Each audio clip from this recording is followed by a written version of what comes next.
प्रदेश सिंधु नदी, काराकोरम, लद्दाख, जांस्कर।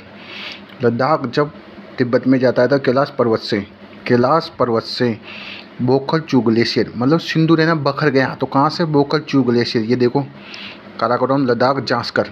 तो लद्दाख जांस्कर के बीच में ये लद्दाख जब तिब्बत में रहता है तो जैसे कैलाश पर्वत से बोकलचू ग्लेशियर से, यहाँ पर बोकलचू ग्लेशियर से नदी आती है, मतलब सिंधु बखर गया, वहाँ से आते हुए ये न्यू आती हुई लद्दाख और जांस्कर की श्रेणी में लद्दाख में दम तोड़ देती है। क्या तोड़ देती है?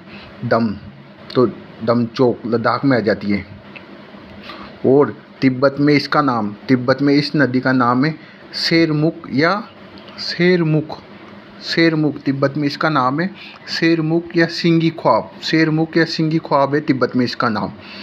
दम चौक कहाँ है? लद्दाख में। फिर यहाँ से जाती हुई सीधी लद्दाख काराकोरम लद्दाख जांस्कर के बीच में जाती हुई पाकिस्तान में प्रवेश कर देती है। पाकिस्तान में चिल्लास के दर्निस्तान के क्षेत्र में प्रवेश कर देती है और इसके मैदान को अटक कहा जाता है। और कराची के पास से गुजरती हुई जल विसर्जन अरब सागर में कराची के निकट करती है।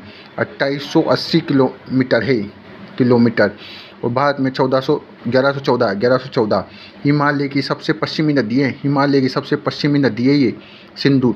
मतलब सिंदूर बखर गया तो बोकलचू ग्लेशियर लद्दाख में दमचौक से लद्दाख और जांस्कर के बीच में से जाती है और यहाँ बुलजी गोज का निर्माण करती है। पाकिस्तान में बुलजी गोज का निर्माण करती है और चिल्लास के निकट दर्निस्तान क्षेत्र में मैदान अटक में अरब सागर के कराची के निकट। कहाँ पर? कराची के निकट। कुल लंबाई 2880 और 1114 लंबाई है भारत में इसकी।